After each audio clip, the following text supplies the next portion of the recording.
va gentiment demander aux collègues qui posent des questions de prendre le micro, de se mettre debout. C'est pour des raisons d'enregistrement.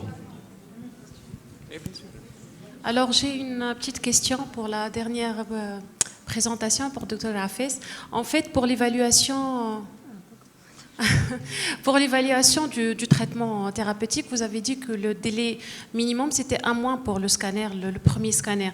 Mais en fait, sur le plan pratique, on sait très bien que ce délai peut ne pas être respecté. En fait, quel est réellement le délai optimal pour pouvoir réellement avoir une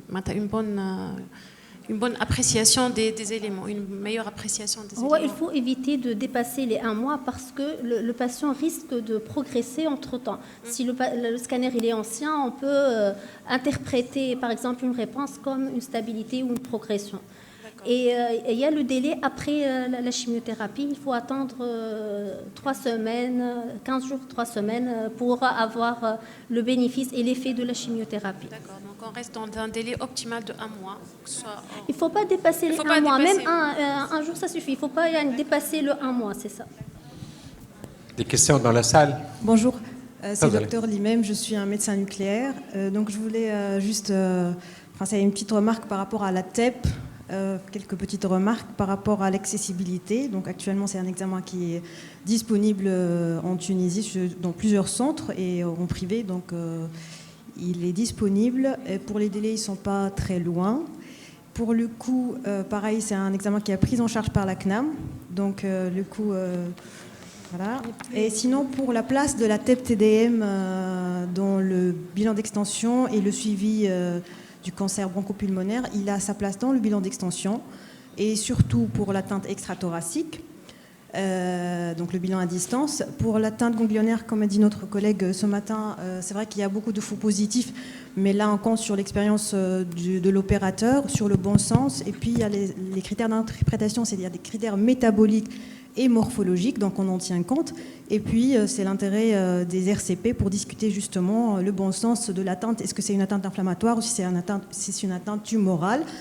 Et nous, dans notre pratique en général, c'est pour ça qu'on demande en général d'avoir des dossiers complets pour les patients qui font la TEP.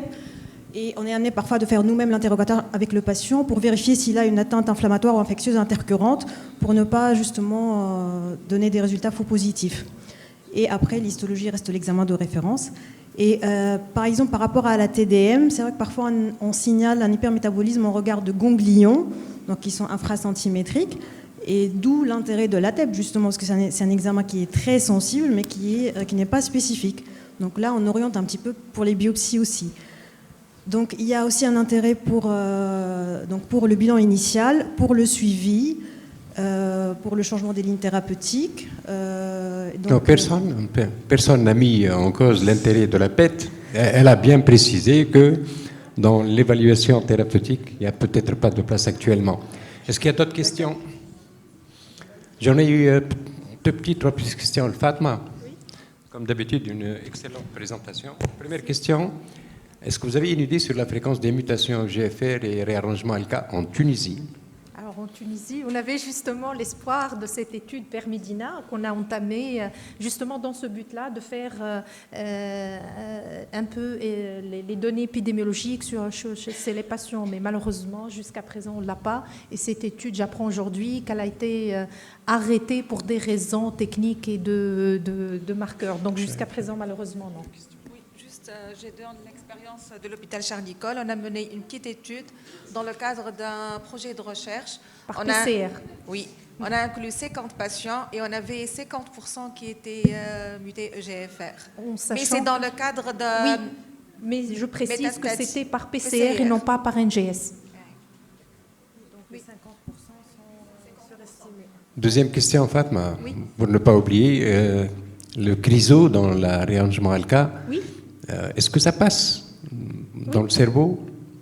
Ça passe, mais ce n'est pas très important. Il a une pénétrance, mais pas très importante, parce que c'est un substrat de la protéine PGP, et la PGP, elle diminue justement sa pénétrance au niveau du cerveau.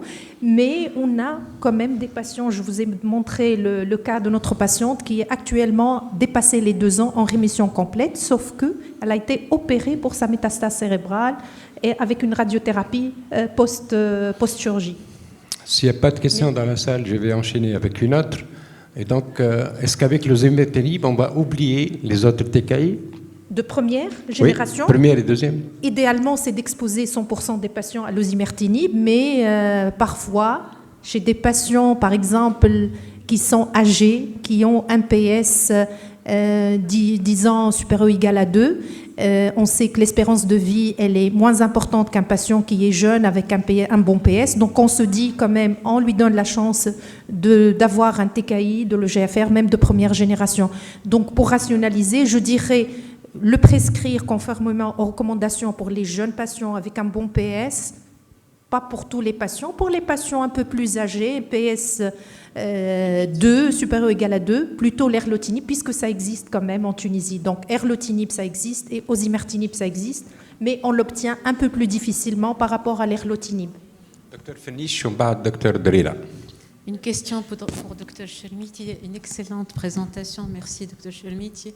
Je voulais te poser la question, est-ce que maintenant on a suffisamment d'arguments pour prescrire osimertinib plus chimio d'emblée en première ligne?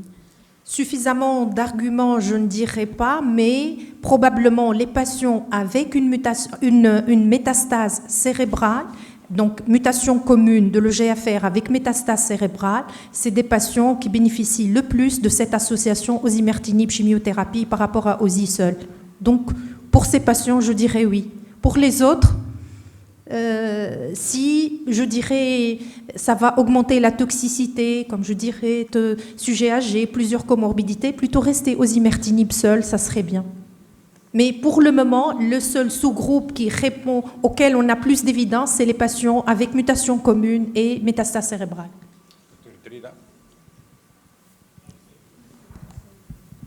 Merci beaucoup à toutes les conférencières. Moi, j'ai une question pour Dr Hafez.